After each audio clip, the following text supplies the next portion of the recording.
Yo, what's up, everybody? Welcome back to another episode of the Video Game Book Club podcast. We're on episode, I believe, 3 of Resident Evil 4. How are you guys doing today? I'm with my other hosts, Ryan and Brian. How are you guys today? Doing all right. Doing good. Glad to hear it. Anything new? Any new games you guys playing today? I'm currently downloading the Outriders demo, even though it releases in 5 days, because I wanna play some of it before I pre-purchase it. I guess because I have like PTSD pre-ordering games all the way back from Aliens Colonial Marines. Mm-hmm. I remember that day. That shall go down in infamy. Weren't we working together at Target when that happened? That's very possible. Anyway, I'm downloading the Outriders demo. It looks very good. A couple of my other friends have been playing it. They're really enjoying it. So I'm about to hop onto that train. Yeah, I'll need to hit you up about it too, because I do have it downloaded as well. But I just need to have some friends to play with, because I played the beginning tutorial area, but not too much after that. So sure, but it was pretty cool. I will let you know when I am online. Dope. How about you, Ryan? Just more Apex? More Apex. More Final Fantasy?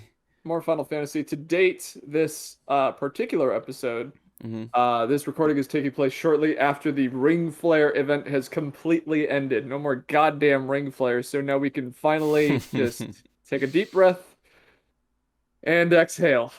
Right, and Ring finally Flares. Breathe. Ring Flares are from Apex, right? Yeah. Yeah. Yeah, I remember you guys mentioning that in the Discord, and it being pretty funny. But yeah, well, funny for you. Yeah, yeah, because you guys were not happy. I was like, "What are Ring Flares?"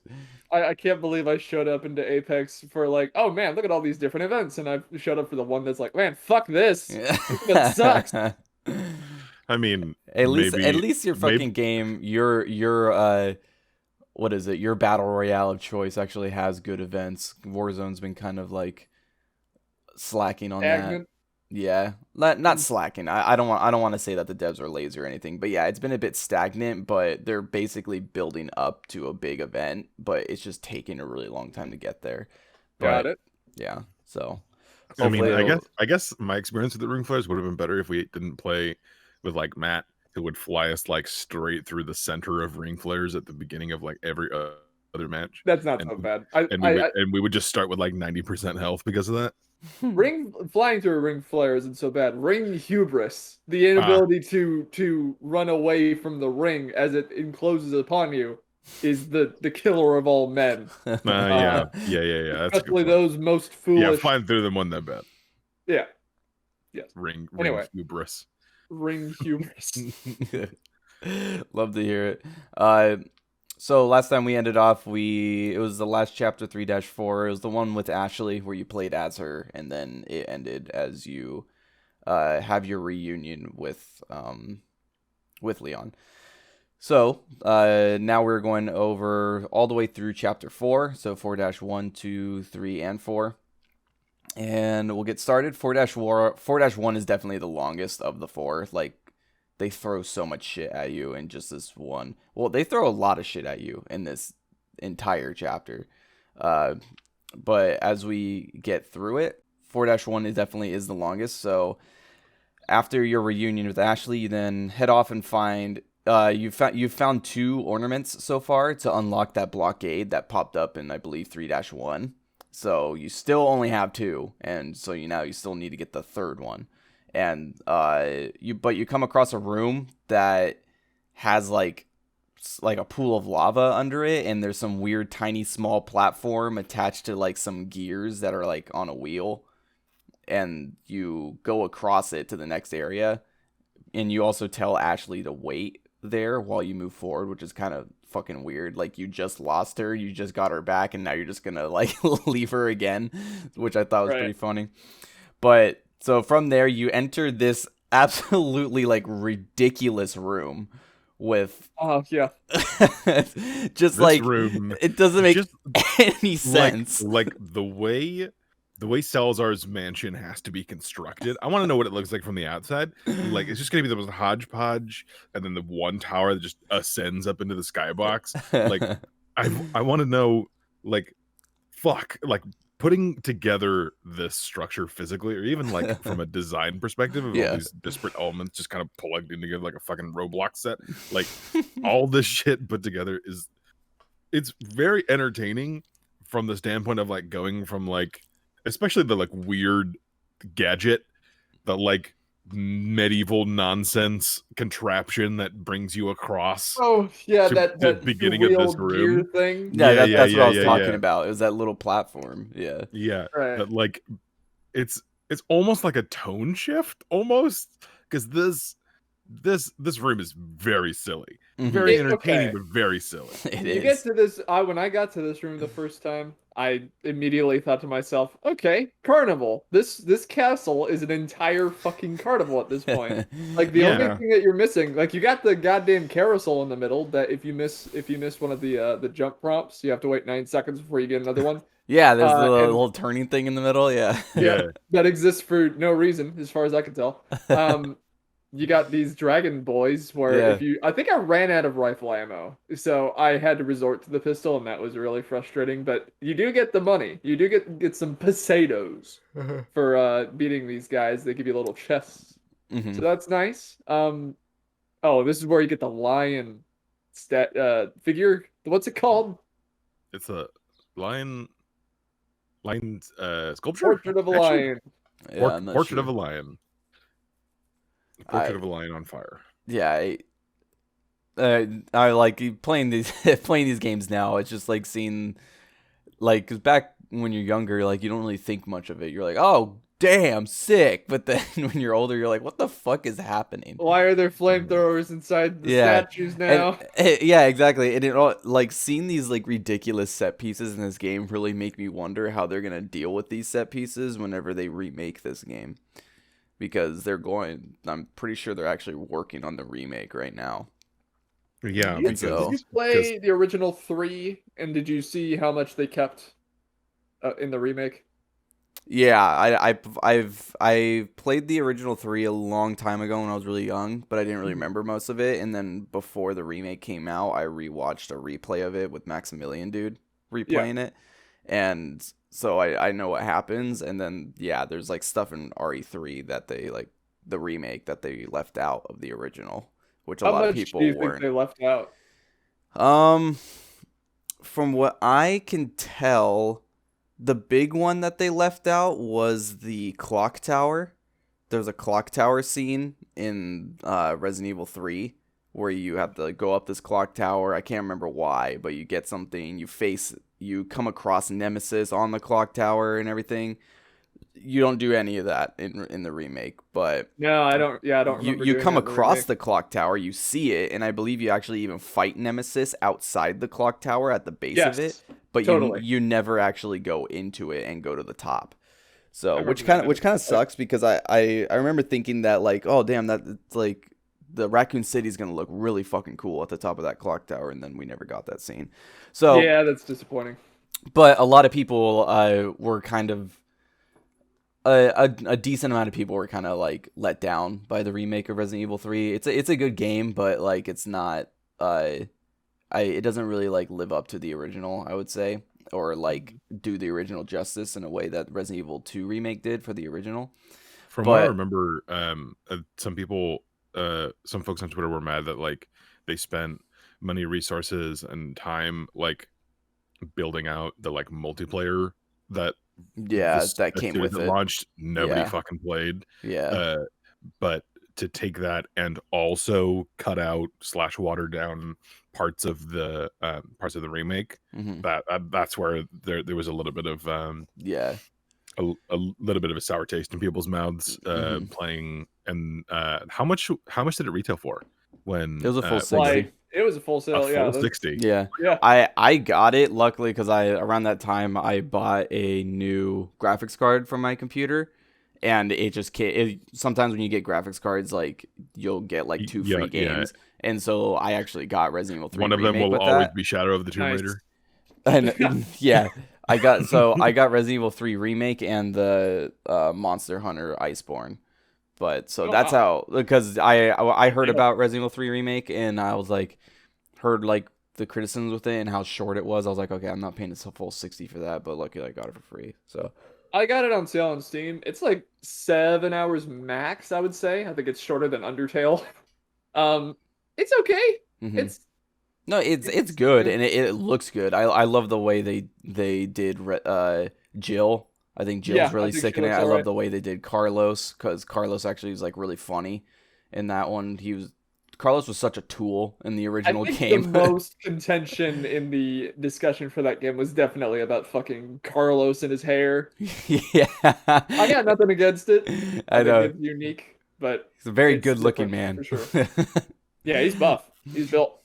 um, anyways, so got off, but yeah, going back to what I was talking about with like the Resident Evil 4 remake. So I'm just curious, are they gonna like would they put something as ridiculous as this in the remake? But I guess we'll just have to wait I to see.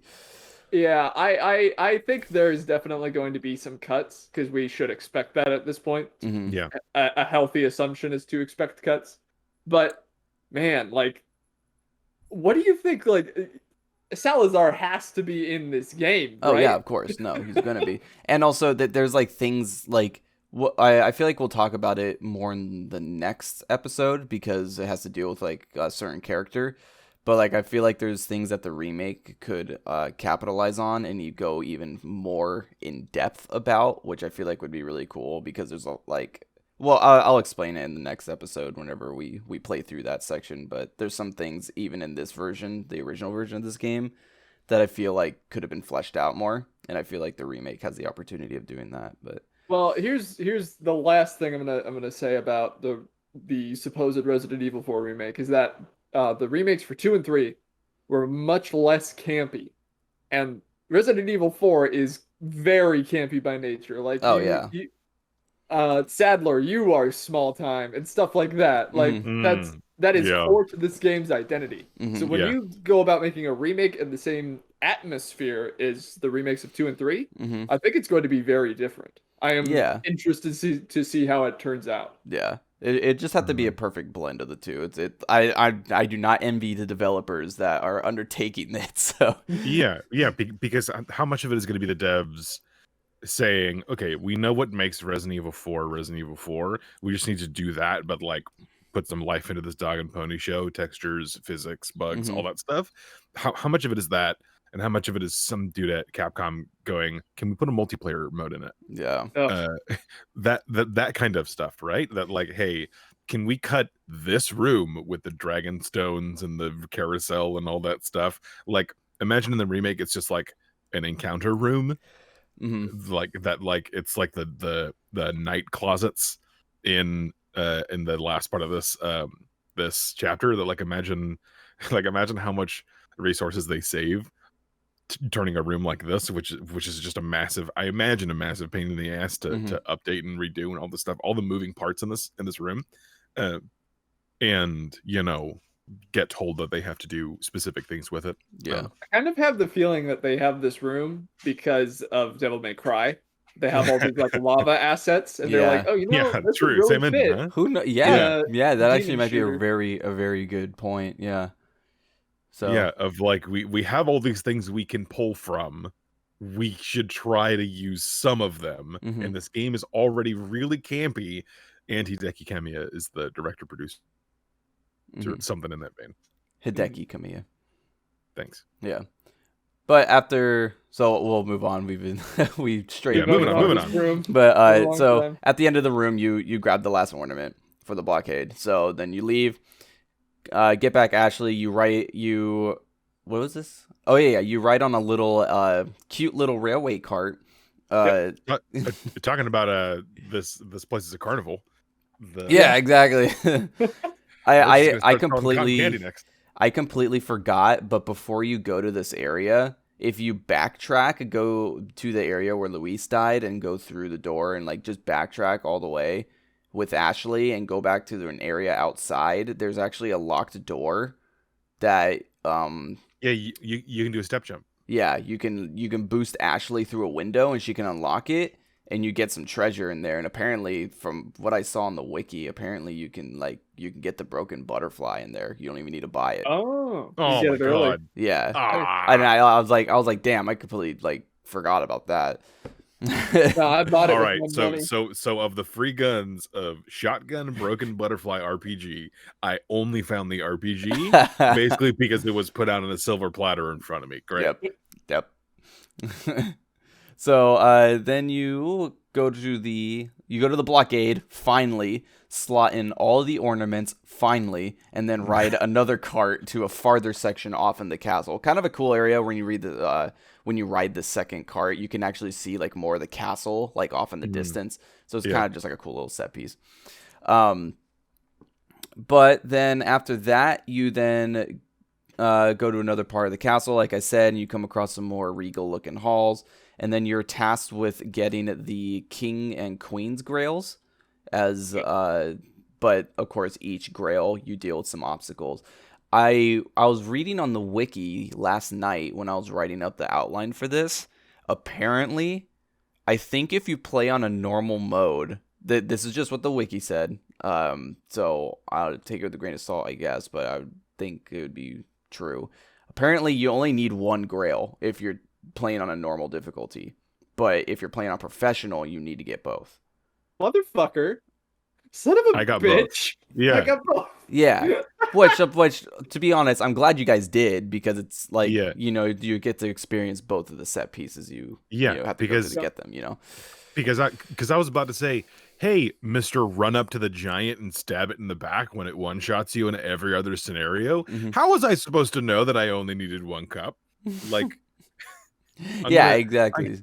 So how the fuck was I supposed to guess that? But no, yeah, I got both. It wasn't that bad, but because to me, I've always gotten both before, so I've never only gotten one. It's because if you walked up and you see two locks for a door, you're gonna assume that you need two keys. Okay, I was literally watching last night. My memory's terrible, so I've forgotten already. However, so you get the night room with the puzzles, and does that lead to a grail, or is that just treasure? I think it's just treasure. No, you get the grail. Yeah, I'm about to go through both of the trials right now. Okay. Because there's the room with Salazar and the like wooden drill. I'm about to get to that. Then there's so ridiculous. There's the room full of night zombies. Yeah, and then there's the room full of night zombies. Yeah. The way this tiny piece of shit like activates the trap and then just sprints out of the runs away like a little schoolgirl, dude. Oh my god. I got so mad. Especially later on when Leon like throws his knife with like circuit of precision, and I'm just like, could you have not hit? Imagine when Salazar's on that balcony, just knife the guy. He's by himself. You're missing Imagine something. all the pain he saves himself. Like, now you're missing something though. You see, he only had him in that position because Salazar raised his right hand next to a wall. That's why he could only do it in that exact situation. He can't throw a knife. Yeah. Then he can't like that. There is something. He doesn't get the press L and R throw knife prompt. Yeah. There is something about that part in the future that I will talk about, but we'll get going. So the first one, or you can do these in any order, but we'll first talk about the Queen's Grail. As you can see, you run into, well, first before you get into this room with Salazar, you get to an area where you push some statues onto some pressure plates, and then you and Ashley stand on other pressure plates. Simple little, like, honestly classic Resident Evil puzzle. That shit dates back from like the very first game. But you enter a room with Salazar waiting for you. He then activates a classic trap with a ceiling coming down with spikes on it. That's also kind of like another callback to the first game, because there is a room in the first game in the mansion where there's a ceiling that comes down, except it didn't have spikes on it. Then he runs away, like I said, giggling like a fucking schoolgirl. It's so funny. I think if you just try to chase him through that door, then the door closes on you. So then you have to deal with the ceiling, and then there's 4 lights on the ceiling. You shoot that, it stops it. So then you continue down a hall with Ashley. Then Ashley gets separated from a gate closing in between you two. And then 2 cults then crash through a wall driving some sort of weird drilling machine that's made of wood. And then the funniest part about this is, like, you see them in the wall, right? But, like, there's nowhere else, like, behind them. It's not like they came from outside and drove through the wall. It's just, like, they're just in a little, like, cubby So like compartment. Yeah, so they constructed this horrifying contraption in the hallway, and then they like backed it up, and then they put up like bricks and mortar They built bricks like in front of them, and just like, all right, boys, we'll see you in like 5 minutes. Oh my god! It's like, all right, boys, we're gonna put you in here. You guys got your snacks. Nobody needs to go to the bathroom. You got a bucket in the corner. You got a bucket in the corner. That's why they're so pale. Yeah. And then all right. When Salazar comes sprinting, giggling, gleefully prancing through this hallway, that's your cue. Fire up the machine. Leon and Ash are gonna walk through here in a second. Oh my god. I don't know. I just imagine it as that they put him in there and then sealed them off. We're like, all right, we don't know why we're gonna do this, but we might need you someday. Yeah, right. All right. But let's see. Oh yeah, and so it's then your task. It starts barreling towards Ashley, and then you have to shoot the two cultists, and then the door opens, allowing Ashley to escape before the drill reaches her and kills her. I always found it funny how you kill the two cultists, and then, like, I guess their fucking souls just seem to attach to the door. So then it fucking opens for some reason. Maybe Yeah. I was like I was joking around. One of them has a dead man switch or some shit. Yeah, right. Yeah, that would explain a lot, actually.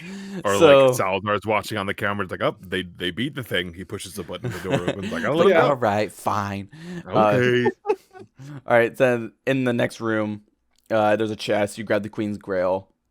Good to go. And then from there, you go to the King's Grail, which then you become stuck in a room full of there's the ceiling and all that. So right, yeah. So then you come across this room. Knights. Yeah, the Zombie Knights, which is I love this area. I just think it's the only area you come across this shit too, where you actually fight them, and I don't know, I like it. I kind of didn't like how they had almost no feedback when they took damage. Like, I blasted him in the face with a shotgun, continued with his hitting animation, blasted him again, and then he staggered. I'm like, I don't like it's very selective. Basically, if you just take like one shotgun blast to the head, it does it. But if they have started a swinging animation, then like they don't stagger. So you have to catch them as they're walking up. Yeah. So it's like doing animation led specific, like, not triggers, but like conditions or states.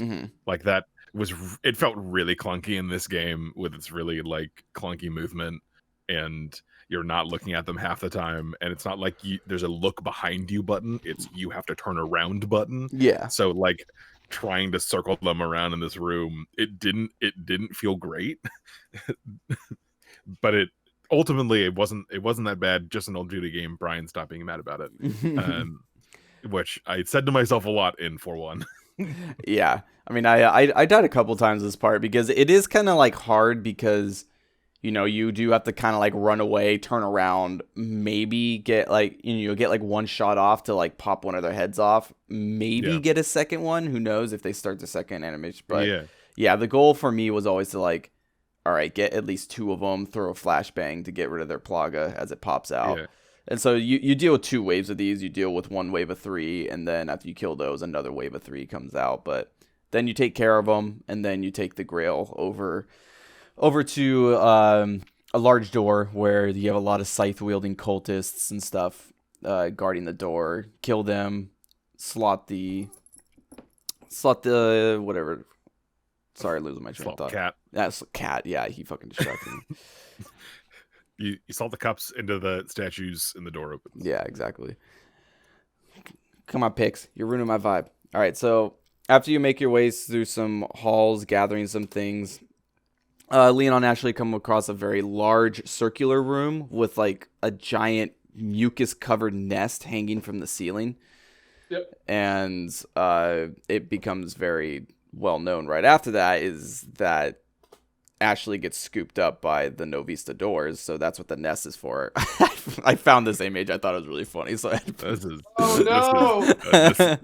I don't like this. This is cursed. The worst I possible don't thing like- you could have found. dude, it was literally like there should be like a Brazzers logo in like Or the like a bottom left oh, or no. or the bottom Dude, right. Yeah, well, you know what's funny is like I was trying to find like some sort of clip from this cutscene, and I could only find 2. They were of the exact same fucking frame. Okay. So it was this one, and then the second one I found was of her in her cowboy outfit. And I was like, Even better. I was like, you know what? I'm just gonna go with the normal outfit. All right. Man, this part, this is just a cutscene, but like I walk into the room. I walked in the room, I saw all this nonsense, and I'm like, all right. I went back. I told Ashley to wait on the other side of the door, and then I went back through this room, and then I walked a little bit forward, and she was with me in the cutscene. I was like, no, That's so outplayed by funny. a cutscene, outplayed by the writers. Shit. That's so funny. Yeah. Did you guys get the treasure that's like on the outskirts of it? I did. Yeah. I So don't think I did. But you can hop Watch before you What I enter. also You can. What's up? I also have a habit of like when I clear a room, I check the map. Yeah, I for bought like the treasure and stuff. Yeah. the treasure map at whatever point in the beginning of the game where I'm like, okay, I'm gonna go out of my way to look for these. I always do it when the room is clear. You hop out a window on the right side. You go up a ladder, and you kind of like walk around the outside of the dome. And then there's like a chest. I think isn't it a lamp? I think you get a lamp. One of those lamps where you slot in the red eyes. Or the Butterfly lamp. butterfly lamps. Yes. Oh, So, okay. after she's taken, you get ambushed by more Novista doors, and then after you take care of them, activate a switch, and then the drawbridge comes down, but it's like held together by some chains, so you have to shoot the chains off, and the chain sound is like the most cartoonish, like ping noise you could ever like. It's literally like It's straight very out of a Acme. fucking. Yeah. It sounds like the old Looney Tunes Acme anvil noise. Exactly, and it's so funny. You mentioned that sound in like the last episode about something. I think it was shooting the metal guys with the metal helmets, and I was just thinking, I was like, oh, you have no idea. Wing, yeah. You guys can also the nest. You can actually shoot it off the ceiling. If you didn't know that, I didn't. Does it give you anything? Yeah, basically, it doesn't like reduce the amount of Novisa doors you have to deal with or anything like that, but it just drops a shit ton of those gems that you get from the Novisa doors, like the red eyes, the red, green, and blue eyes. It just drops a shit ton of them all over the floor in the center, and it guarantees you at least one blue out of it. So Cool. yeah, Nice. so it's kind of cool. It's pretty crazy because when you shoot it, there's like a small little cutscene and it falls down, and it actually kind of really just shows like how fucking massive that thing is.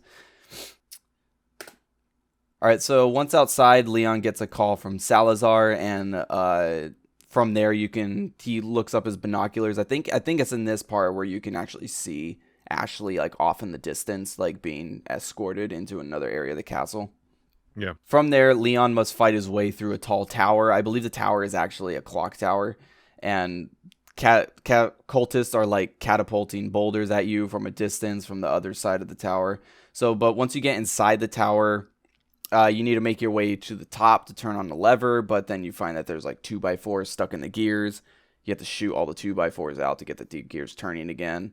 Then you make your way all the way back down, and then you make your way outside. Oh yeah, it's also here when you actually get the gears turning, you get a like a small little cutscene of like the bridge turning around the clock tower, and it's like the only scene in the game where it's just like a FMV, a very like 360p like just FMV video of like that happening, because it's the only part in the game that's like that, which is really funny because it's just like a a movie. Basically, it's not like a rendered cutscene at all. It's not in-game assets. Yeah, exactly. So, and I'm assuming that's just because you're inside, but then it has to show what's happening outside. So instead of to render the outside. yeah, exactly. So it's just like just a little like movie, I guess. But since this game's old as fuck, that movie's resolution is very low. So it's like the only little like movie or cutscene that's like really low poly. I don't know, it's just really funny. Once you're outside, you have to cross the bridge, and I believe it's here. Yeah, you get ambushed by like dozens of fucking guys on this small little bridge. There's even like a cultist with like the goat mask who has like an RPG that's like near the end. I don't know if you remember this, but you guys get fucking just ambushed hard by like it seems like 20 noted him guys as he RPG'd me standing right next to him. So like I didn't see him until it was too late. Mm-hmm. But that's because when they all spawn, they're just like dudes, and you're looking at the shields and maces, not the dude back there with a fucking anti-material rifle. Like, yeah. So after all that, you then get greeted with this wonderful room. A room. Oh. Yep, it's the this room sucked. Yeah, so for audio listeners, it's basically a long hallway where you fight two Garadors at the same time with more like cultists and Ganados on the inside. This is kind of like an infamous room as well, kind of like the waterway, because you're dealing with two of these motherfuckers in one section while also dealing with other cultists, like just trying to grab you and shit. So this area is annoying. How'd this room go for you guys?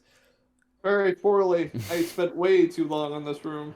I don't like how the scissor guys are designed. Mm-hmm. I don't like how them chasing you and losing tracking and going into a wall and them following you until you decide to turn around and then doing the flail thing where they can hit you multiple times. I don't like how that's basically random, and turning around to find out which one it's gonna be basically sentences you to lose more than half your health. I don't like how the scissor guys are designed. I don't like how so much of the resources that go into defeating one seems fucking like a coin toss. It's like, hey, you very little of how much it takes to beat them is going to be up to you. Like Ryan was watching me play this last night, and I beat the guys, the rest of the guys. I think I took like fucking 2 or 3 first aid sprays to get through those guys, just a resource check. And then when it was just those two, I would just run away. They would de-aggro and expose their backs as they were walking away, pop them once or twice, lather, rinse, repeat, and they were just dead. And that felt like kind of anticlimactic, to be completely honest. It only took me like 3 tries to get through this, right? These guys are specifically designed for 2 things, and one of them is that their audio cues are very specifically telegraphing what they are doing. They have different screams depending on what they're doing. The ee thing they do means they have spotted you and they are running towards you. Yeah. Okay. And then they do the swing. You keep running after you hear the swing go off after like 3 or 4 times, because that hitbox is huge. Yeah. You can use that time to either try and run around them, which I wouldn't advise, or you can get yourself in a better position by walking around, because there is a sort of pseudo stealth element. Yeah. That involves you walking, and because if you run, they will hear you. So you have to walk around, get in better position, try to find their back, and use like the rifle or a shotgun if you're brazen enough. Yeah. There's a little tip with this area. If you, for whatever reason, if you ever like replay the area, if you enter this room, the 2 Garadors at the end just stand there. They don't aggro right away, but the cultists in there, they will aggro. They'll go after you. If you go to the turn left or right and go into the back corners of the room, you can freely shoot the cultists that are chasing you, and the Garadors won't hear you. Okay. So that's kind of like that's what I did, because I think I just figured that out on a whim one time. So that's just what I've always done. And then from there, you just kind of just take care of the Garadors however you can. Okay. And there are bells on the right side of the of the room. If you guys can see that. I never used them. I Yeah, always just use because the square alcove, basically. yeah, because like the I tried to use the bell from the first one, and for me, he was always so close to me because I was running around basically constantly that he was always so close to me that I would hit the bell, he would aggro, sprint to me, and our hitboxes would collide, and he'd do the flail, and he'd basically gut me every single time I tried to use it. So the way it worked the first time with the first one conditioned me that the bell was basically a honeypot. It was just a trap that it wasn't a good idea, basically. So I ended up not even trying, not even really? how do I make this work, and not even interacting with it at all. Oh, weird. Cause I think I used like one of them, but dude, you guys should see how speedrunners deal with these guys. It's stupid how easy they take care of these guys. It's annoying. You'll get very annoyed. I'm looking forward to it. All right, so eventually Leon finds Ashley being held by Salazar's guard, and Salazar is sitting on some sort of throne. Salazar then releases a trapdoor that Leon falls through, but after a QTE, Leon grappling hooks to the side of the pit. And as a disappointed Salazar listens through an ear cup to listen to Leon's expected demise. I love this scene. Leon, with his feet planted firmly onto the walls of the pit, says he won't fall for this old trick, and promptly shoots his gun at the listening device that Salazar has in the pit. It's so funny. I love this scene. Yeah. It's incredibly specific. Yeah. Salazar becomes visibly upset, sends one of his guards to handle Leon themselves. He then stomps off, saying that he must prepare the ritual with Ashley and his other guard following. Just a quick shout out again. I always shout this out, but again, the camera work and everything. Whenever it shows Leon hanging on to the side of, or like, you know, hanging onto the side of the pit, like the camera like pans down on the wire, and then it shows Leon like at the like near the bottom of the pit, but like, you know, hanging there. I don't know. I just like the way the camera works with that. Just, I don't know. It's just very well done, and I think it just again, it all just holds up still today. So at the bottom of the spike pit, Salazar calls Leon once more, and he says that he's sent his right hand to dispose of him. That's when Leon says, "Your right hand comes off." Your right hand comes off.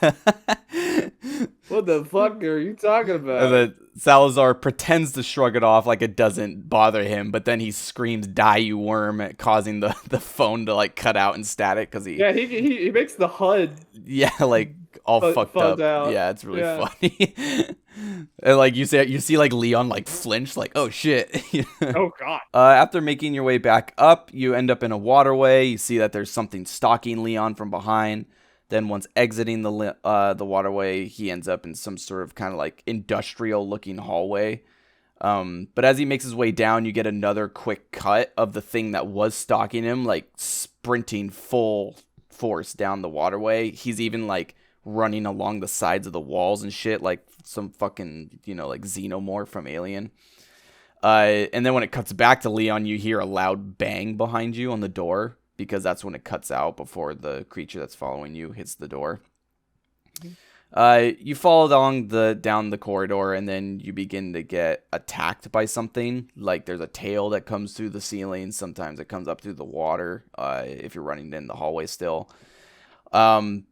As you reach the ends, you hit a button to activate an elevator that's dormant, but then that's when Salazar's right hand appears out of nowhere through the ceiling, and the character's name is actually, I found this out through the wiki, the character's name is actually Verdugo, apparently, or Verdugo, I believe. Yeah, I was just looking through my achievements. It's there as well. It's like, huh, I didn't even know that had a name. Yeah, I'm not sure where, like, anywhere in the game it says that, but that's his name, is Verdugo, and apparently there's some sort of lore behind him with being DNA crossed with an insect and a human or some shit like that in labs or something. So I can see it. So how'd this encounter go for you guys? I remember this is I hopped in the Discord last night while Brian was in the middle of fighting this guy. This was kind of weird. Just this like Mr. X kind of puzzle fight. X gonna give it to you. Yeah, basically. The prompts weren't really that hard, even if I feel like the window that I felt like I had to input it felt really small. Um, I feel like there should be some way to damage him outside of the nitrous. outside of the liquid nitrogen. Yeah. But that aside, I hit every single one. I don't think he ever actually hit me during my encounter with him. And he's still like, I hit every tank. I hit him every time. I at least staggered him every time, unloading into him every time. Didn't die. And I remember you guys were watching me, and you guys were both, this is usually where he dies. And I just fucking ran around dodging him until the elevator came online, which makes me think the devs knew that people were either going to run him around and not fight him, because when you fire on him normally, he takes no damage. Yeah, you can hear the bullets just ricochet off. Yeah. So I feel like they either knew people were going to avoid fighting him because they can't damage him, because the tanks aren't super obvious. They kind of blend into the scenery. Yeah, it's not like they're glowing or anything. Yeah. Like if you never walk close enough to one to see the prompt, the like examine whatever, where it's like, liquid nitrogen. Like if you never see that. And honestly, transparency here. If Ryan hadn't have pointed it out, I would not have seen them as usable resources. And I would have tried to fight him once or twice, kills me instantly, and I would have just ran him around until the 4 minutes were up. But that makes me think that the devs understood part of this guy's design is vague. Not everyone is going to know to fight him. Not everyone is going to know how to fight him. Different ways to handle it, yeah. Yeah, so there needs to be a way out of the scenario that doesn't involve killing him. So they just put the elevator on a timer. I can see the hand of the designer in that. But that's also a good thing, that in case I knew how to fight him, I wanted to fight him, I did fight him. They only give you so many canisters. Yeah, four total, I believe. Yeah, so when he just straight up wasn't dead, I had to. I'm like, okay, cool. I don't know what to do. Okay, cool. Timer. Awesome. I get to finish this encounter anyway. It was nice. Yeah. Even though it'd be interesting if he showed up in the boss fight in this section, because I didn't kill him here. It'd be interesting. That's what I was wondering too. If he showed up later, as far as I could tell, he does not. Yeah. Well, here's the thing. I never knew, because I've always killed Verdugo. I've never. Yeah, I tried. But here's the thing: is when I played through this section, same thing happened to me.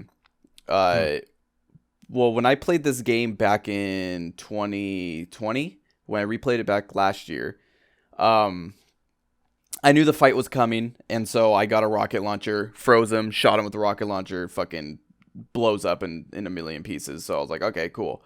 But when I was playing it through it this time, I was like, okay, I actually want to fight him. I don't want to just like cheapskate it, pretty much. And so I tried actually fighting him. And then one thing when we talked about the bullets bouncing off of him, which is funny because you're like, oh, bullets bouncing off him, just use a stronger gun. I pulled out the broken butterfly. When you shoot him with a broken butterfly, he just dodges it. Like he has that kind of like, it's like kind of like that anime ass type of like, he just looks like a blur. He just looks like a blur and fucking moves at the side, and it just like he completely dodges it. There's no lead-in frames that imply you have to time it or find the right condition. He just, the second you pull the trigger, he is already out of the way. Yeah, it's just this instant, like no lead-in. Yeah, the user feedback you get from that is try something else. Yeah, pretty much. And so I was like, okay, so I knocked over all the canisters, and then just proceeded to shoot the shit out of him with whatever I had. And same thing happened to me. I used up all the canisters, and he wasn't dead. I was like, oh shit, like what the fuck? And so I started running around. I was like, is there one that I missed? And I couldn't find it. And then I think I fucked up on one of the dodge prompts and like I died. I was like, oh, well that sucked. And then I just bought a rocket launcher and then killed him again that way. but There you go. but Tried and true. I never knew from watching you. I never knew that you could just wait for the fucking elevator and then just get in the elevator. And he was like, oh okay, I guess I failed. Because one thing that I thought was really weird was there's a little speech thing on, there's a subtitle when you activate the elevator that says power restored, elevator online, please wait 4 minutes for the elevator. And I'm like, all right, they gave me a time, I hope that time matters. So when I just started giving him the runaround, when I realized I couldn't kill him, I definitely wasn't exactly sure, because old game is gonna old game. I didn't realize if that was just a red herring and I had to beat him. Yeah, like I wasn't confident. That's how I always thought it was. Yeah, and then I ran him around for like a bit. I think I ran him back to the beginning of the of where you encounter him, the very end of the room with the switch, and then it cut to the elevator room as the elevator was arriving. I'm like, huh, okay, sick. And I just sprinted back to that room, and I think I hit the prompt as he was sprinting up behind me. He was in the elevator with me. And I hit the button, he vanishes. He vanishes, and Leon goes down by himself.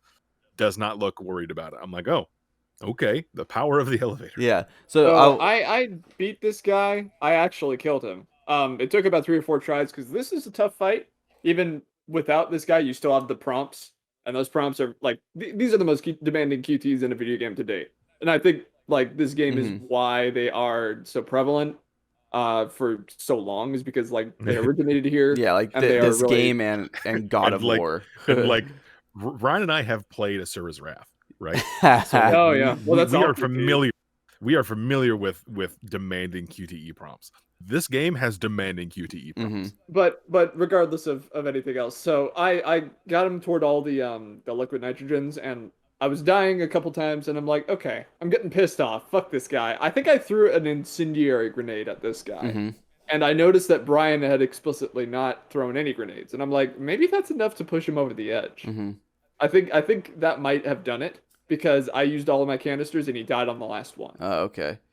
I apparently I completely forgot and I didn't do it, but when you freeze him, you can run up to him and kick him apparently too. So I think you can kick him, hit him on the ground, and then like unload like shit into him.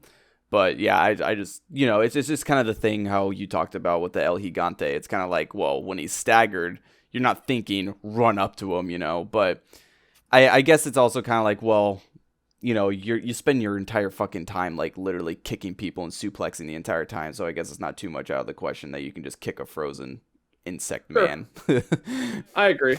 Yeah, but like it's we're talking about a little bit of armchair game design of like how should you communicate that better, of like, hey, when enemies are stunned, incapacitated or immobilized, you should try running up to them for some sort of melee prompt. The game never does that, right? The game never explicitly points out, hey, this is how this game works. You don't shoot people to murder them. You shoot people to stun them.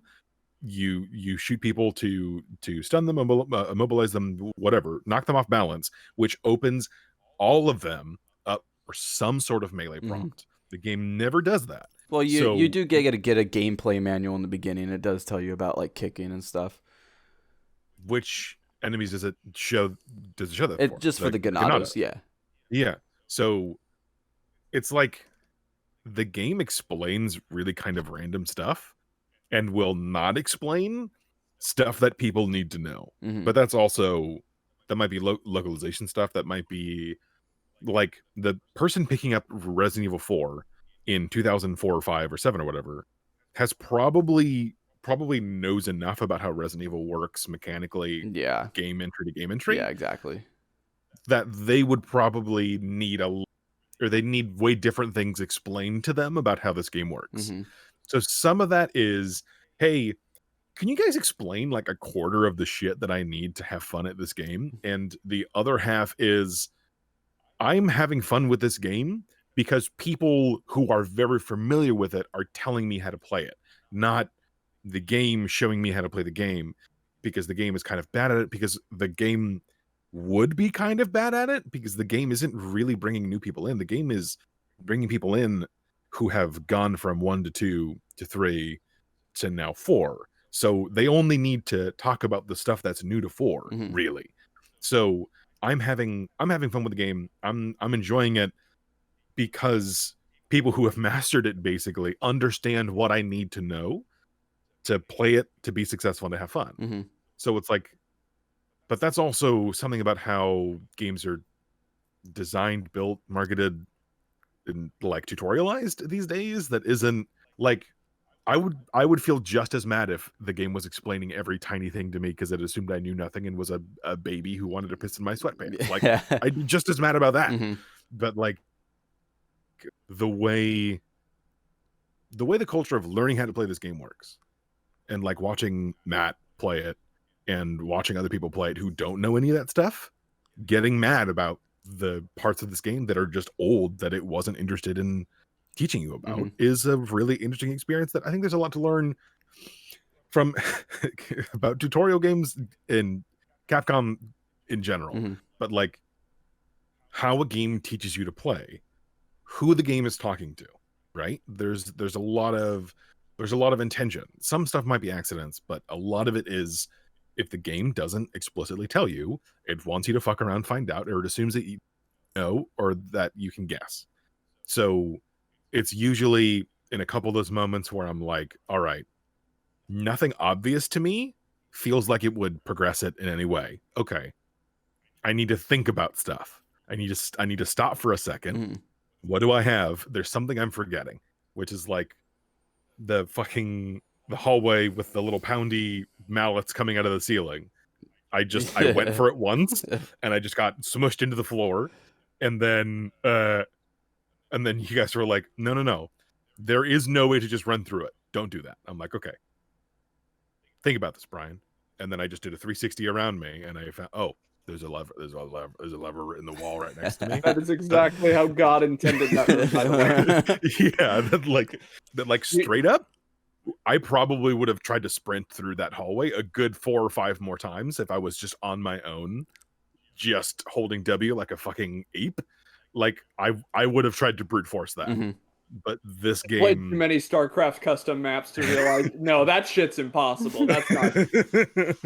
Yeah, but there's a decent amount of this game. It's like, hey, the obvious stuff isn't how it's gonna work. Like, even going all the way back down to like the first enemies, just shooting them with bullets is how you waste bullets. Don't think of them. Everything in this game is a puzzle. It's, what's the lowest amount of resources I can commit to an encounter to get through it, right? What do I need to do here? Do I need to kill all of them? Because when a lot of enemies die, they'll drop a little bit of ammo, and if you're being reckless, not enough to make up for the ammo that you put into it. They'll drop money, which, great, might buy me upgrades, but the fucking merchant doesn't sell ammo or healing items. That, like, money is, it's nice, but it's not what you need to get through the game. That, like, Yeah. Every room is a puzzle. Yeah. Every room is a question of, what do I need to accomplish in this room? What's the minimum amount of resources I can commit to it to get through it? That's like, I think the game that did this best was probably Resident Evil 2, of random amount of damage required, and you're not even sure that they're actually down, because they can just get back up and they can grab you and bite you, and they take a decent amount of health. So all of that stuff is stuff that you have to consider. That Resident Evil 4 is just, it's it's like, because there's no regenerating health, and because ammo is a very finite resource, it's like the not the opposite, but like diametrically opposed to like a like Gears of War or Uncharted or any of that stuff, where it's like, combat's not really the puzzle, right? You just left click, right click, left click, right click, left click. Oh, spacebar getting covered. There's not a whole lot of puzzle to it.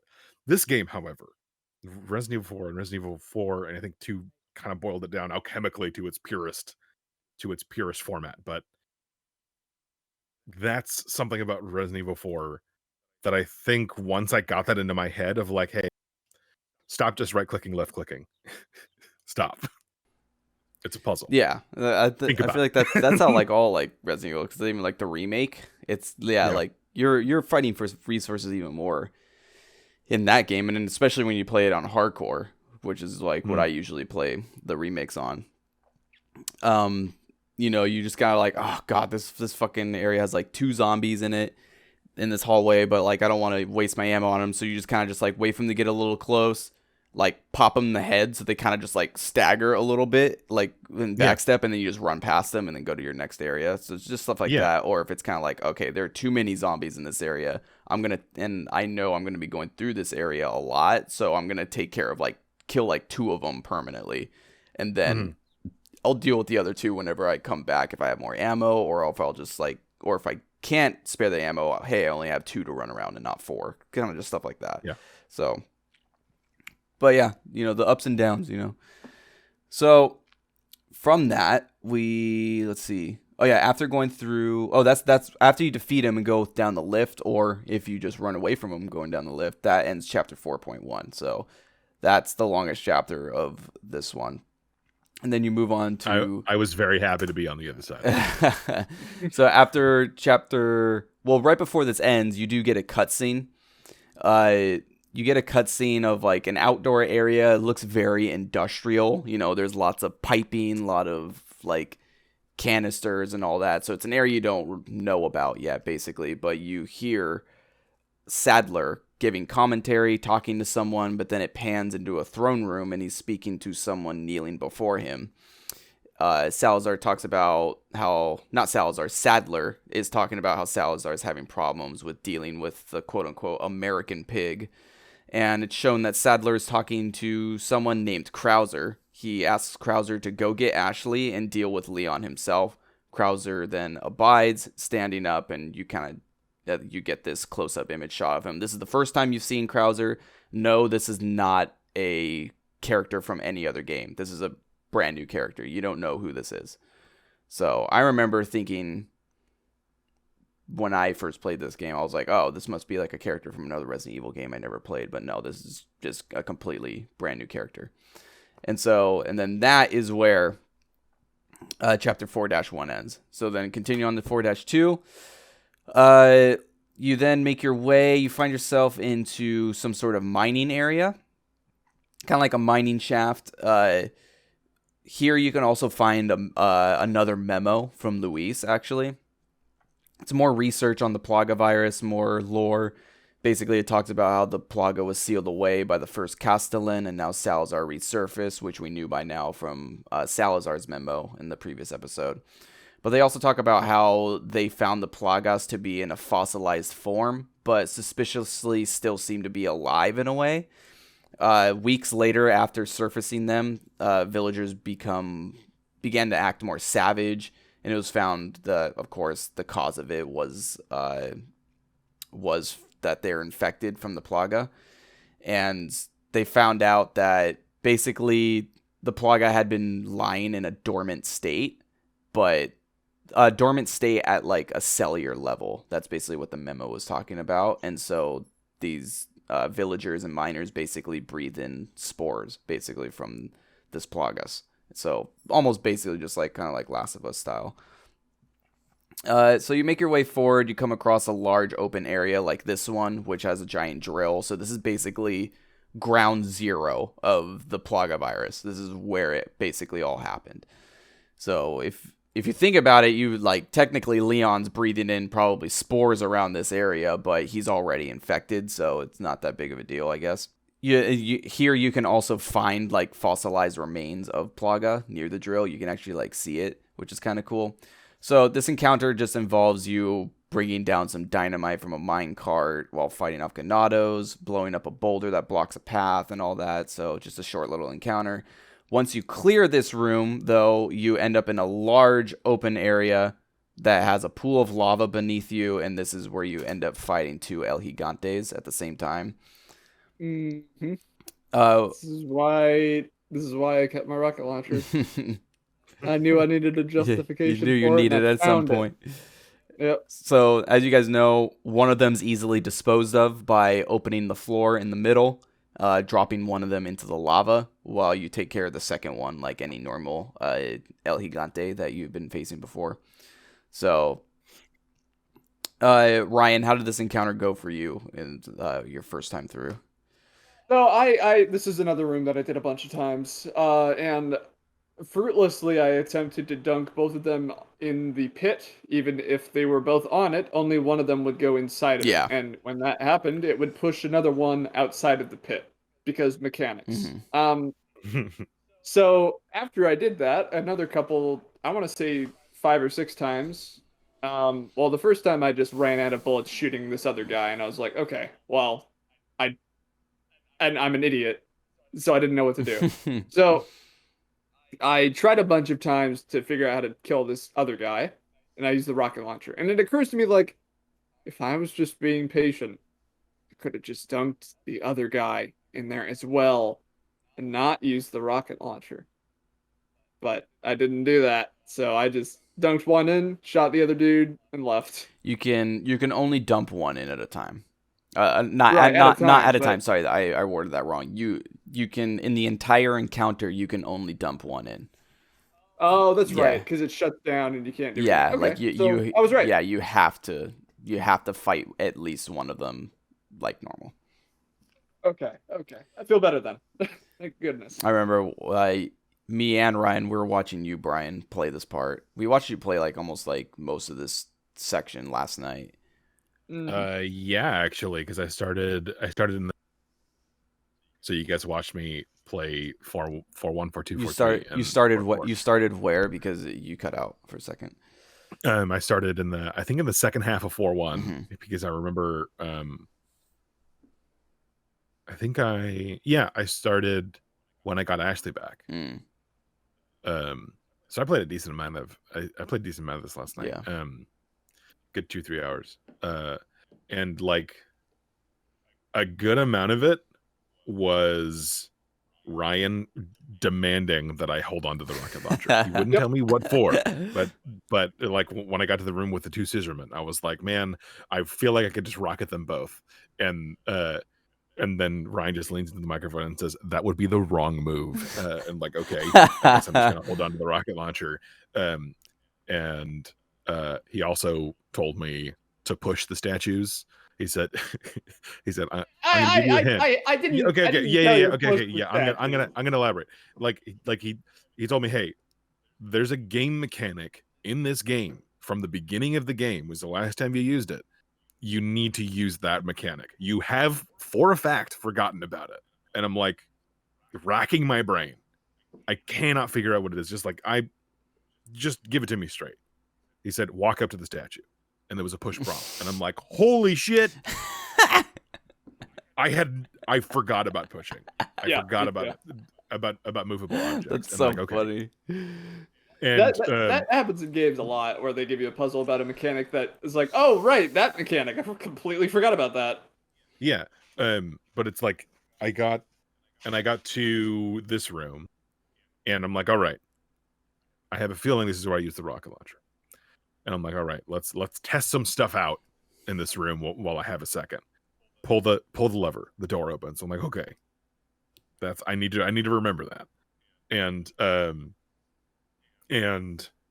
then the doors came up by themselves in about a minute. I'm like, okay, that's on a time. And I went up the ladder and I slid across. I'm like, okay, that works. And then I triggered the encounter. I immediately dunk one. And just rocket launcher the other. And then the encounter's over. And I'm like, okay. If I hadn't have known to do those two things, this shit would have been a giant pain in my ass. But like, it saved you an enormous pain in your ass. Thanks, boys. Thank you. That like, that's like that. I think is a good amount of this. It's like if I didn't know by cultural osmosis of being alive in games discourse over the past couple years, if I didn't know how I'm supposed to think about these encounters, this game, these enemies, if I didn't know what the correct way of analyzing and taking them in and all that stuff, I didn't know how to do that correctly. This game would not be fun. This game would be a giant pain, it would not be my kind of game. And legitimately, these games is because I'm used to Bayonetta, Devil May Cry. I'm used to there's always like not a right move, but of like it's way more for me. Character action games are way more intuitive than this, Yeah. than these games. But part of the video game book club is branching out and trying games you might not have tried. Sometimes because of an active dislike for how they're played, how they're analyzed, how they're experienced. And that is this game for me. Of like the way you're supposed to do this is very antithetical to how games normally jive for me. But I am also getting a lot out of just playing this game. So it's like it's working for me. It's yeah, it's working. I mean, like I really like the idea of kind of the game mostly just being vague about a lot of things. I mean, like, you know, one of my favorite franchises and games ever is Dark Souls, and those are like some of the most vague fucking games you could ever play. Yeah. And you like those games too. And it's also, and it's not too bad, you know, like when it comes to just figuring things out and just kind of like leaving little breadcrumbs there for you to kind of figure little things out and how to do the right stuff. Because I mean, like, I played this back when I was like in 4th grade, and so I was able to figure it out then. So, but yeah, a part of me just loves the kind of just old game design where we're like, all right, we'll leave like these sometimes little breadcrumbs here for you to figure things out, and then you figure it out. You're like, oh, you know, that light bulb, and I love that shit. Yeah. So as you defeat these guys, you then enter a large open cave with a large pit in the middle. And right from the get-go, even before you see this pit, you can hear the fluttering noises of more Novosadors, like off in the distance. So, and then in this area, the player has to fight off hordes of these bugs while pushing buttons that activate a set of lights that then reflect off a mirror. And then that mirror melts a doorway so that you can finally pass through this area. This area was a giant pain in my ass. Because again, it's a common theme for me around this time. I was beginning to run out of ammo because I am playing on professional difficulty. So a lot of these enemies take a lot more damage and a lot more resources. And the game also has a dynamic difficulty. So based on how much damage you're taking, how many times you died, you kind of get less ammo, or enemies like become a bit harder, or maybe less enemies will spawn if you're not performing so well. And so I think like up to this point, I was performing relatively well to the point where I wasn't getting as much ammo anymore. And then when I got to these areas and had to burn through all of it, I just was getting my ass handed me because I had like no ammo. I had a particular really funny moment in this specific area that I recorded on my Xbox, but I wasn't able to get it ready for the video yet. I'll probably just share it next episode. But it was something really funny that I really want to show you guys at some point. But this area is not, other than that, the area is not too bad if you focus on the enemies that are flying. Even if you just shoot them once with a pistol, they die. So that's kind of like the main thing you need to focus on. And then, of course, every single one of these guys that you kill, they drop their colored eyes. And so you get a lot of money off of these enemies. So that is like a silver lining whenever you're facing these dudes. But then I had no problem with this room whatsoever. Really? I had a lot of shotgun rounds, and I shotguns blew through these guys. Yeah, shotguns. Yeah, because I was also in this room. I would always wait for them to get close so that I could land the shotgun round, and then and then Ian, you told me, yeah, when they're flying through the air, even a single bullet is a one-shot kill, and I'm like, what? That was something I had gleaned, that I had like picked up. I was like, oh hey, if I'm just shooting them with the pistol once when they're high up and they're just kind of dying. I noticed that and I was like, oh, that's kind of nice. I don't know why I couldn't put 2 and 2 together. Like that's absolutely something I had seen before and just it didn't sink in. You were probably a little focused on the dudes that were fluttering right in your damn face. Yeah, because you'd shoot them, they fall down, you turn around and run away, and then you probably didn't realize that they died. Yeah. After this, you then pass a hallway with those smashing pillars that you talked about beforehand. I remember watching you, and there's a certain area of the pillars where there's 3 of them that come down in a sequence, and you thought you could just run by, and then you got smushed, which is pretty funny. Because I hadn't tried once. I saw you. So mad because I hadn't gone to a typewriter in a bit, and I was just like, oh no, I'm gonna have to do the room with all the bugs and just start through the beginning of the hallway. I'm like, thank God. No, you always do have to try it once. I also died to the triple stack, and I was like, okay. Because come on, right? Monkey brain. You're gonna try it. Yeah. I can break these cups. Because I saw you walking up to it, and then I saw you. There's a lever that you pull so that the middle one doesn't fall, so you can get through. That I walked right that past. You walked right past, and when you walked right past it, I was like pursing my lips, kind of like holding myself back, just like I wanted you just to kind of just let him figure it out himself. It's like this asshole's gonna try to run it. That has to be the one trick that Kamiya will show this game to other people for, just so he can see them and their thought process in that one fucking part. He wants to see people die to that and figure out how to get through it. And I bet he gets a lot of enjoyment out of people trying to figure that one out. Yeah. That has to be like the one part of the game that he thought of and like, this will be funny. This will be funny if I do it to other people. I think that's exactly what happened there. Then you continue on. Let's see. Oh yeah, you come across some sort of like weird like coffin elevator thing. You grab something off of it, and then it lifts you up back to the surface. Then you end up outside a chapel.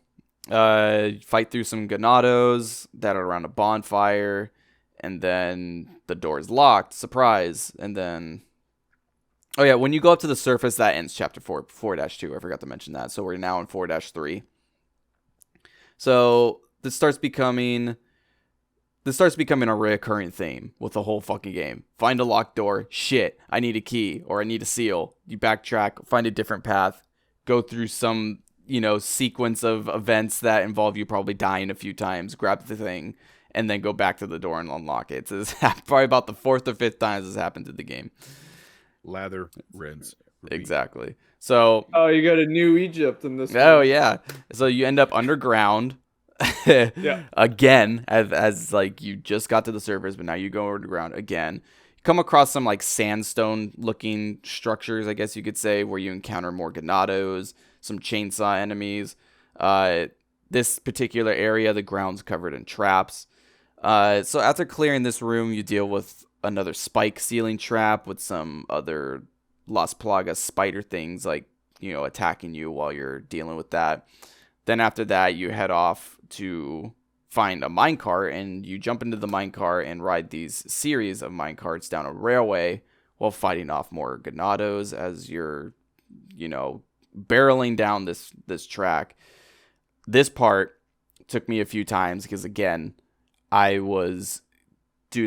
had no fucking ammo. It was insane how like barely I was scraping by.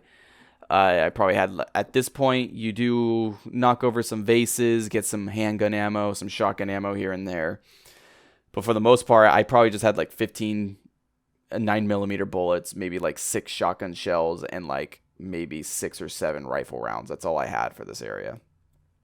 And also previously in the area with the spike trap, I was mentioning this to you guys yesterday while we're watching Brian play this. In the spike trap area, I only had rifle ammo.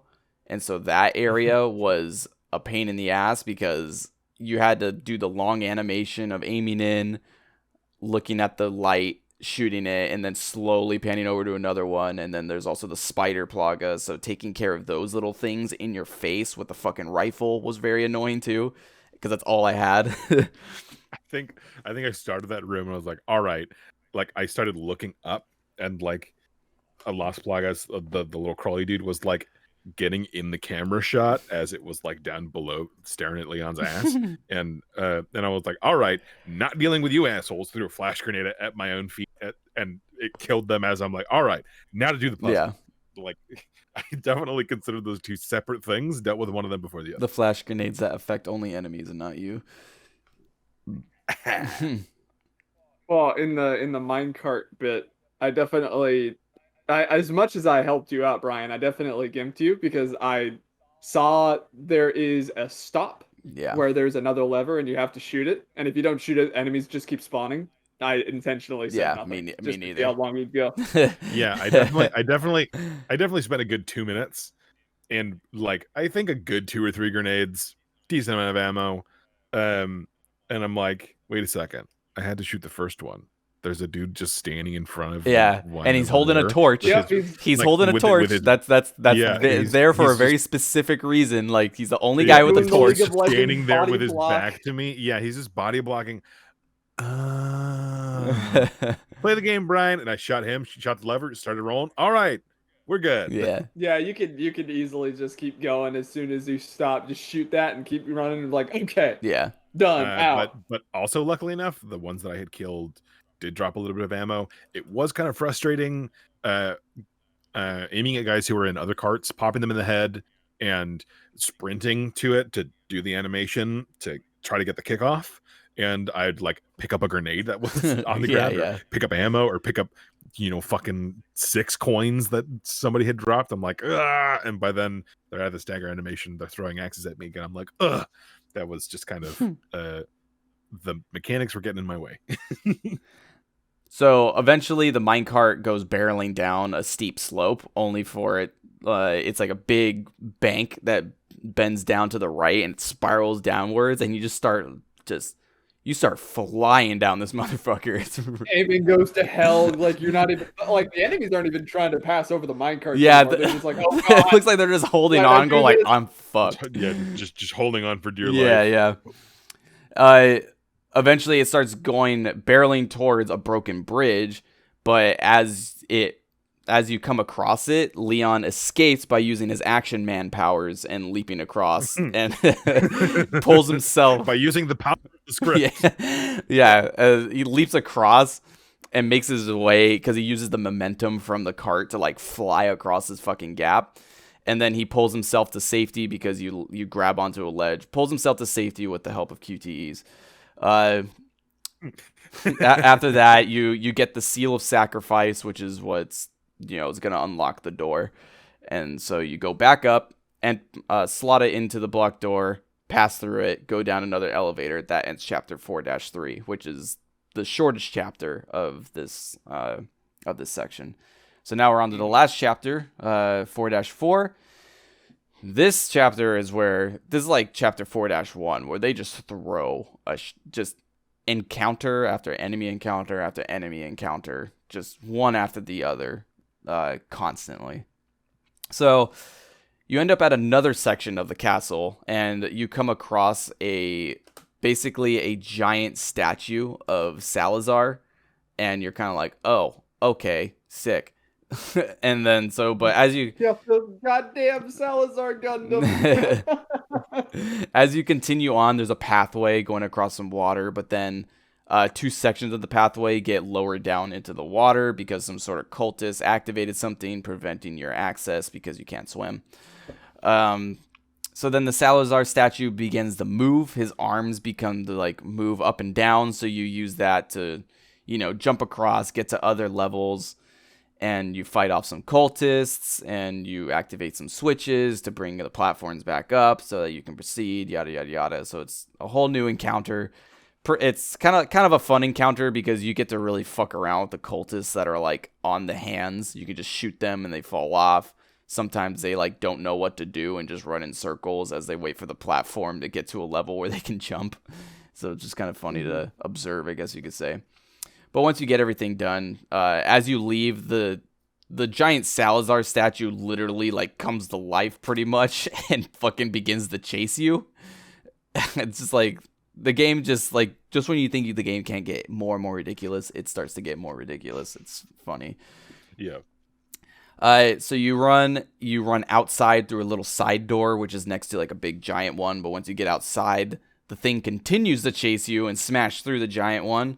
And it runs across a bridge, but the bridge can't bear the weight of the statue, begins to crumble. Again, you do an action man power of jumping, grabbing onto a ledge, help with QTEs, get you up onto the ledge, and then you barely escape, yada yada. Fall, the statue, I wish, but of course this is all just, old game is old. I was like hoping like, oh, I wonder if you can look down and see the statue. You can't, just a black abyss.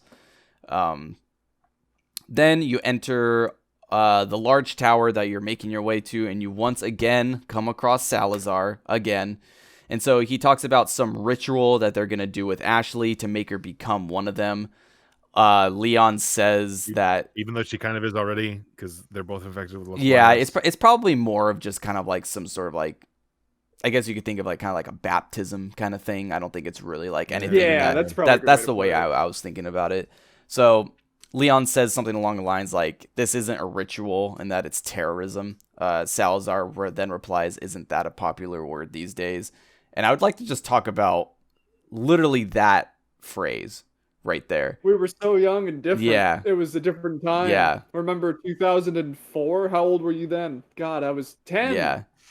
I was in the 4th grade. Yeah. And so, you're thinking like, because it's just a couple years after 9/11 attacks and stuff. So then the whole war on terror stuff and how the word terrorism was thrown around by the Bush administration. Mass destruction. Yeah.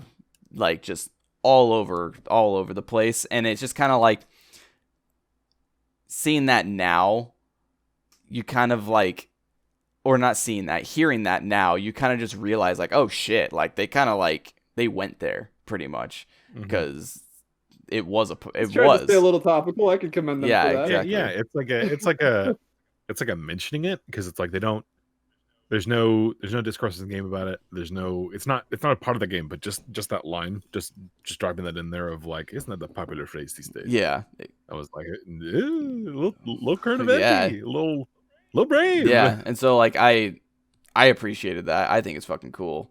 Being a young kid, you kind of don't like. I understood it though. Like I understood like what like popular word these days. Like I understood what it meant because we lived through that.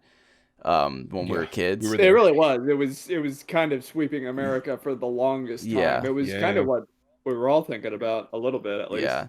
And so, and now in thinking of it, years later, it's like, you're like, oh, damn. So I thought it was just cool. So Salazar continues to say that after saying that that's a popular word these days, he says, not to worry, we have a special ritual for you. And then Leon throws his knife, sticking his hand into the wall. This is literally basically the frame right before this picture right here. Yeah. His hand's right next to the wall. Right next to the wall. So here's a thing I noticed when I played through this. Now, I've never noticed this. I think it's not implicitly or explicitly like said or like mentioned or anything, but after playing this game so many times, I think I've noticed something. So anytime Leon comes across Salazar and, he throws like an ambush at him or throws like his bodyguard at him or sends a trap down on him, like the spikes or I believe he also does it when he opens up the spike pit below him, he always raises his hand in the air. Oh, and you think Leon caught exactly. onto that? So like, I'm going to use this. Yeah, opportunity. Exactly. So I think that's what happened because right here he says we have a special ritual for you, and he begins to raise his hand, and Leon's like, I know exactly where this is fucking going. I'm tired of this shit, and throws his knife and sticks his hand to the wall. So I think that's what that good. Was, and I just finally actually noticed that. I'm pretty sure that's like why all this happened. It wasn't just because, Leon was trying to like act like cool action man. It actually was him catching something and stopping it. I think that's what that was. He just didn't want to get tossed into another fucking pit. Pretty much. And so I thought that's something I finally noticed after the first, like, however fucking many times I've beaten this game. So after Salazar starts freaking out because he starts like basically almost crying, his bodyguard then grabs the knife, throws it back at Leon, which then activates a QTE where he dodges it, but then his guard and Salazar escape through an elevator, and Leon must then fight his way up a tower in order to get to Salazar. So this is a point where you're running up the tower. There's cultists sending down big ass barrels of fucking fire down a staircase that you just loop around. Then you can use, once you get to the top, you can use that to then kill more cultists that enter through the bottom. And then you make your way up even more. You go to an elevator, and then this is a part where you go slowly up a fucking elevator, like a little lift, all the way to the top of the tower. Right. But like constantly there are cultists like shooting crossbow bolts at you. There's more cultists dropping onto the elevator shaft that you need to take care of. And these are all red-robed cultists too. So I believe they're called zealots, and zealots, they take a lot more damage. I think they also have like a higher chance of like a plagas popping out of their head as well. So That makes sense. but it is it's kind of a cool encounter because you can kind of position yourself to kick enemies off, or even just shotgun blast them off the edge too. So it's not like you have to like really dump all your ammo into them to kill them. But yeah, so you make your way there, finally make your way to the top of the tower, and eventually you come across another merchant who has a shit ton of ammo laid out for you, and you're like, oh shit, it's boss time. Yeah. So then you make your way, of course, into the top of the tower, and you get another cutscene with Salazar. Basically, he just says that the ritual already happened, and then Ashley is on a boat going to an island somewhere, and so you basically just missed her. I think you mentioned, Brian, doesn't he say a island, not an island? Yeah. Yeah. He's like he says an island. Oh. But what struck me about that was like he's not being specific with it, right? So he's an just like, island. Like, yeah, what? yeah. So it's like already being escorted by my men to an island. Like, just it seemed like the most random fucking yes. This is all a part of the plan. We're gonna kidnap Ashley with a bug in a cutscene. We're gonna take her to the base of the tower. We're gonna go all the way up the tower, and then they're gonna take a rope all the way back down, and then go on a boat, and then go to an island. Doesn't matter which one. Dead. Just pick one. Any island is fine. Like if you laid, I think I might do this just for fun. A plot point by plot point summary. What are the things that happen in Resident Evil 4? And I bet it would sound like hot fucking nonsense. It will, dude. 100%. I will 100%. Like, yes, it definitely will. So, but that's just this failed the refrigerator test instantly. That like the moment he said it, I was just like, the writers didn't know where the fuck this was going. Hold on, can you explain what the refrigerator test is? Refrigerator test is Alfred Hitchcock. The refrigerator test was, if I do something in a movie, and famous horror director, if I do something in a movie, and it was a little weird, maybe a little dumb, but you go through the movie, your brain doesn't think about it, you just accept it. You know, suspension of disbelief. You take it in, it's fine, and then you're at home. You wake up in the middle of the night and you're going to the refrigerator and you're trying to decide, do I want water? Do I want milk? And then you're staring at your refrigerator 1 o'clock in the morning, and then you say, hang on, wait a second. That thing in that movie didn't make any sense. Alfred Hitchcock would say, aha, fuck you. I won. You believed it in the moment. That's all I needed. Like there was a you're saying it didn't even get to that point. You're saying that as soon as he said it, it was done. So the refrigerator test in games is like, if something happens in a game, Capcom, Vanquish, Metal Gear Rising, or even something like Gears of War, or whatever have you. If you're sold on the fiction of the game, if you followed the game, you've gone where the game wants you to go, then when it says stuff like anything that happens in Horizon Zero Dawn, anything that happens in like BioShock, right? Anything that happens in a lot of video games, you're not going to think about the fact that a writer wrote it and that this is a piece of fiction and whatever. you're some things you just can't buy in for. Some things are too dumb. You can only see it as a piece of media constructed by somebody. Got it. But passing the refrigerator test is buying into it. Is okay. I'm with you. But failing the refrigerator test is holy shit. That is dumb. I don't know what they were thinking when someone put that on paper. That's failing the refrigerator test. And this moment failed the refrigerator test. Yes, this yes, game I agree. Being right here, an island. I'm like, holy shit! Wait a second. He, of course, mangoes, Arthur Morgan. yeah. That like okay, but this is to avoid being pedantic. Failing the refrigerator test does not mean something is bad, right? There's media that's explicitly media, self-referential, knocking on the fourth wall kind of stuff. Deadpool, still funny. Like it just because the fiction fails to engross you, fails to get you to buy in, does not make it bad, right? I'm not saying that this is bad. I'm saying it failed the refrigerator test. And what I'm saying was I could see the hand of the writer. I could see the hand of the putting this stuff together. Doesn't make it bad, right? It's just a different kind of media. Me approaching it as someone who takes stuff in, it did not work on me. That doesn't make it bad. That doesn't say anything else it doesn't say anything else beyond the relationship I have with this particular piece of media and what it was trying to do. When you say thing good, thing bad, you should be able to articulate why. And this mechanically as a fight was fine. I enjoyed it. Narratively, it was like tripping on its own shoelaces. it was on the designers putting together a game and wanting it to be snappy, and the fucking writers throwing darts at a Mad Lib board and then he does this with this thing, and then he says this, and then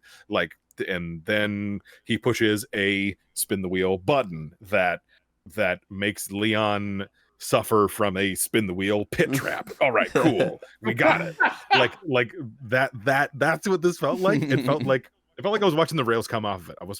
It felt like I was watching the train losing panels and a wheel jumped off and the chimney is black smoke and this is more Resident Evil than the rest of the series, but you're a monster here.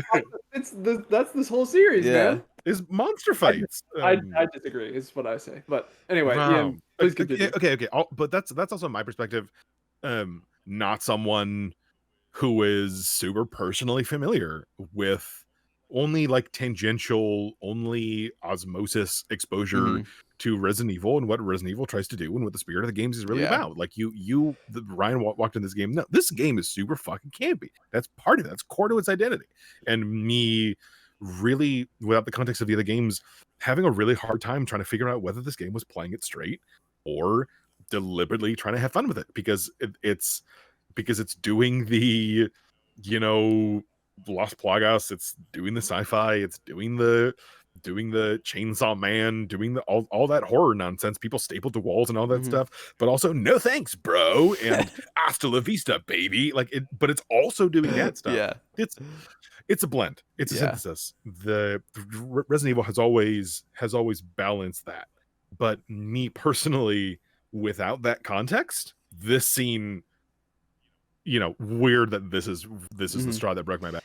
But this is where it was too campy for me. But that's also without the context of the other games. So I get the feel now, knowing the track record of these games, and we should progress after this. Yeah, I doubt this is the craziest it gets. yeah. Well, I wanted to say, because this game is full of that freaking refrigerator test crap where I literally had one while we were just recording this when I talked about going up this tower and you have the barrels of fire rolling down, and when you get to the top you can operate it yourself, but when you get to the top there are enemies. There's like a squad of 4 or 5 enemies that come through the bottom door that you came through, and you're like, okay, then I can use the barrels to roll down and kill them. But as I said that, I had the refrigerator test thing like happen to me where I was like, wait, where the fuck did those guys come from? The bridge behind me is destroyed. How'd they get there? You know? So but like in that moment, it's like, oh, there's just more enemies. You know, I'm just like in the thick of it. I'm just like, you know, I'm just playing. And this game is full of shit like that. We're just like, wait a second, that doesn't make any fucking sense. Yeah. All right, so moving on. Doesn't make it bad. It just makes it it just makes it a game from 2004 full of people who were designing in their second mind. So moving on, in this room, there's some big ass fleshy thing in the back. You don't know what the hell it is, but eventually tentacles come up, grab Salazar, as you see in the picture, and they also grab his bodyguard as well, pull them both into this fleshy looking like flower thing, and then they burst out. It bursts, something just big ass tentacle bursts out of the thing, and the first thing that pops out is actually this is the bodyguard itself. Again, took me a few like playthroughs to even notice that this big like arm thing was actually the bodyguard. I thought it was just like another just tendril of like the mass of flesh coming out of this fucking wall.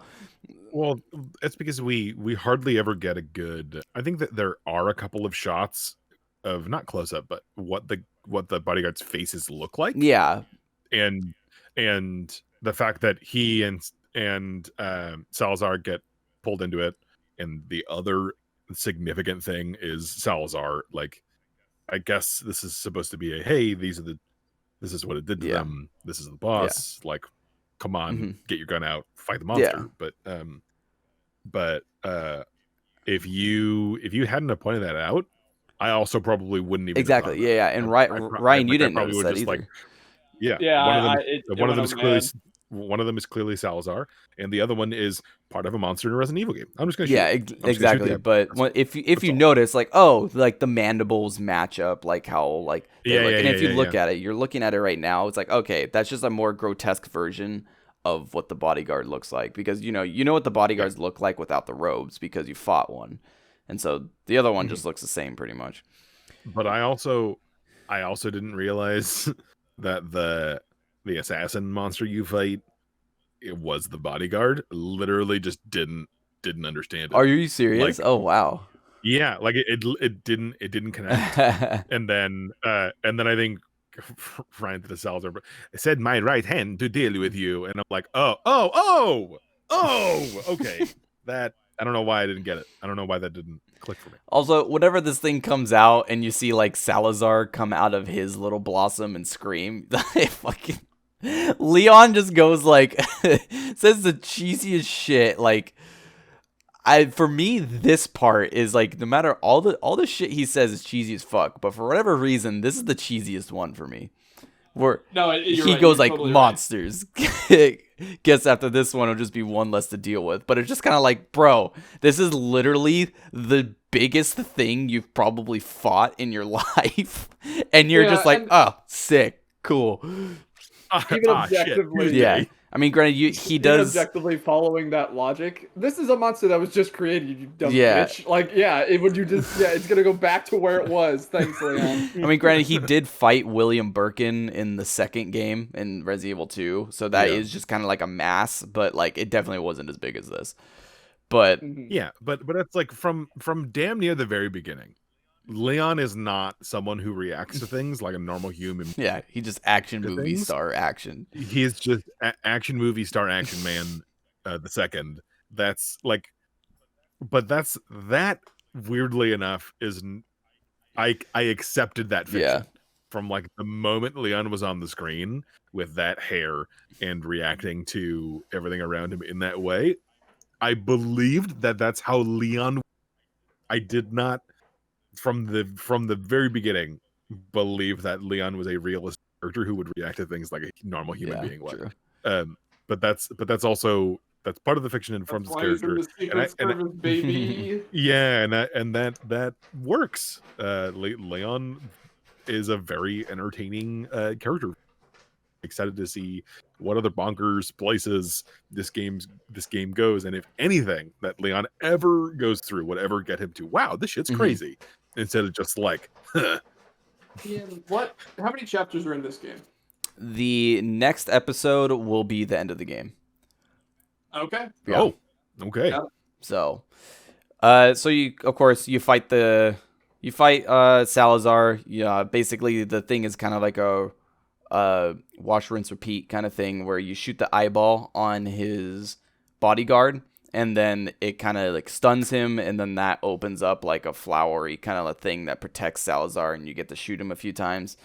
You kind of just wash, rinse, and repeat of that. So, and you can just shoot him with the fucking rocket launcher once it opens up and kills him instantly. That's what you did. So Brian did. I managed to kill this guy on my first try, and Nice. I did it with a lot of ammo, but I did it. Nice. I did Nice. I saw the middle thing rear up, and I was like, okay, that's got like teeth. That doesn't look good. So I went to the sides, and you can dodge the other side tentacles. Yeah. So after you kill her, or not her, him, you go outside, collect some shit, rappel down the thing, come across another merchant. So obviously you need to make your way to an island. And then you come across Ada, who's on some sort of speedboat, and she asks if you need a lift, and you kind of do some weird, like, look at her like you're confused. You kind of just scoff and go, okay. It's so weird. Okay. Because the last interaction you had with her was about to explode glasses. Yeah. And because that was the last time you interacted with her. For some fucking reason, this is where you find her. You find her at the just chilling, Yeah. just waiting for you. Hey, bud, you need a ride? and I'm just like, there is no possible good reason for you to be here. Actually, going that way anyway. You'll find some stuff out later. We'll talk about it in another episode. Yeah. Like I'm assuming it's either gonna get explained with a really silly, campy explanation, or it's not important. So, and then two extremes. Once you awkwardly say okay, that ends chapter 4-4, and so that's what we played up to. And so the next chapters are all of chapter 5, which I believe is 5-1, 2, 3, and 4, and then there's a final chapter right after that. And so, is that like an individual level? Yeah, kind of. I think it's literally just called final chapter. So okay. So that's what we'll play up to. The next episode we'll play up to and then discuss the end of the game. We'll have beaten the game by next week. So that'll be fun. Can't wait to talk to you guys about that. So then I have a couple, I like to treat you guys with some videos about some other stuff, some extras. If there are any audio listeners, when we have this podcast up on any audio platforms, right now we're about to watch some videos. I do like to, show some videos and stuff about some extras and stuff that we may have missed or I would just like to share. So if you want to watch that, you'll have to go over to the YouTube version and just skip forward to this point in the podcast to watch them, or else you're just going to be hearing audio. But moving forward, the first video I would like to show you is in the lava pit area where you fight the two El Gigantes, which I think is pretty funny. I'll show you guys this. Sure. Oh, that's why you get to wait.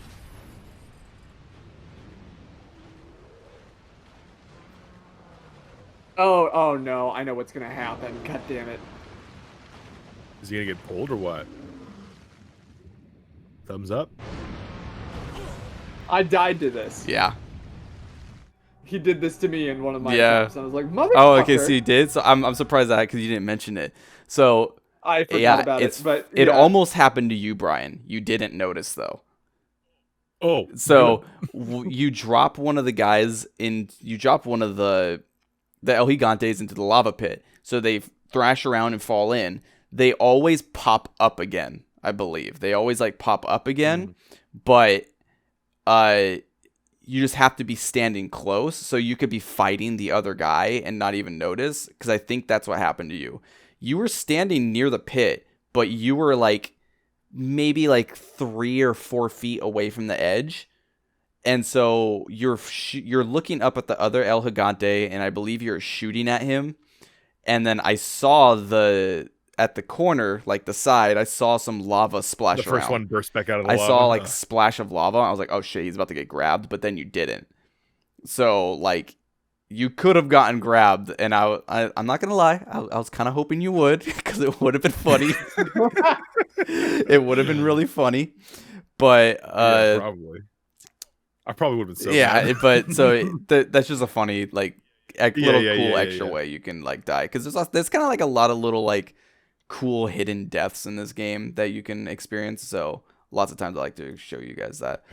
You get an achievement for shooting the water. Yeah, Leon, the big fish. Yeah. So Leon experiencing what Isaac would later experience. so now this is what I wanted to show you. This is speed running. This is how people skip the railway car. Has 739. Yeah, he has 739 golden eggs. Yeah, I know. I think it's some sort of duplication glitch. God. But this is how people and speedrunners skip the railway car section. And so I just thought it'd be interesting to show you guys. So it is kind of like a tutorial in a way, so it does kind of show some stuff, but Is this tool assisted? no. Okay, after showing the micro, you go slightly to the left, Connor.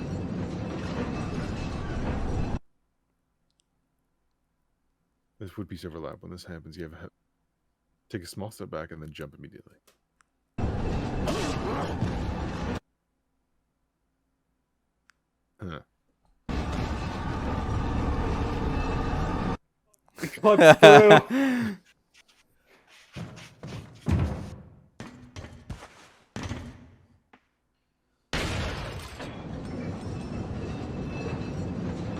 Huh. And if I'm not mistaken, I believe that there's another way to do this as well, because I'm pretty sure I saw this happen a different way. So now, see, he's doing the Ditman glitch, the one I showed you. See how he's running really fast now?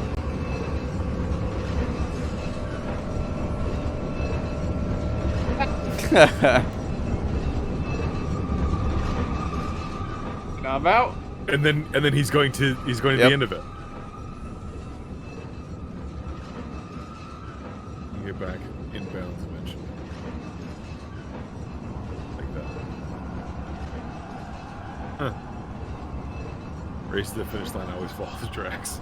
And so that's what the Ditman glitch is. See how he's running really fast. And it should trigger the cutscene at the end. Yeah.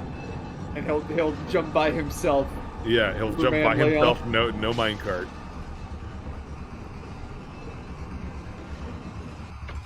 I wonder what the minecart is doing. Oh, it just got to. So listen. So now it stops, because now you can't hear the minecart noise anymore. Because the minecart noise is tied to Leon. It's not so much tied to the minecart itself. Huh. I was like, if you guys ever want some good context, you can watch the Doom Eternal devs react to a 30-minute speed run of Doom Eternal. They have a lot of interesting stuff to say about it. God damn, he didn't even need to do the QTE. He just ran past all of it. There you go.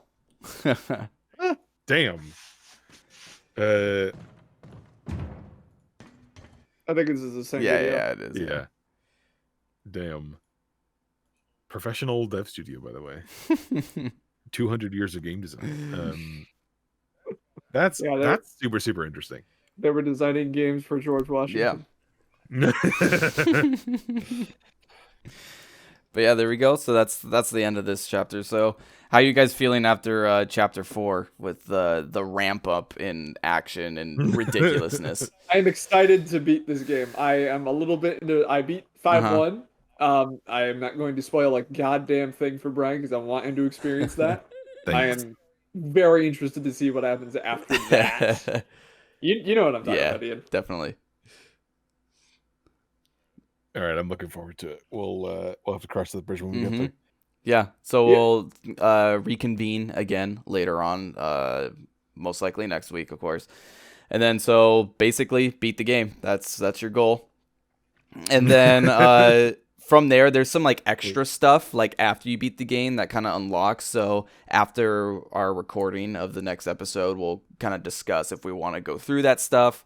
Because like this is back when games, whenever you beat the game, like you actually got a lot of extra content. So, I'd like to go through that stuff with you guys as well. You may now play as Luigi. Pretty much. So we'll discuss that in the next episode, see if we want to continue on with that. But until next time, I'll see you guys next week. Of course, any viewers or any listeners, thank you guys so much for tuning in, and I hope you're enjoying it. And I can't wait to discuss what comes next for next week, guys. So until then, I'll see you next week. See you later. Goodbye, everybody.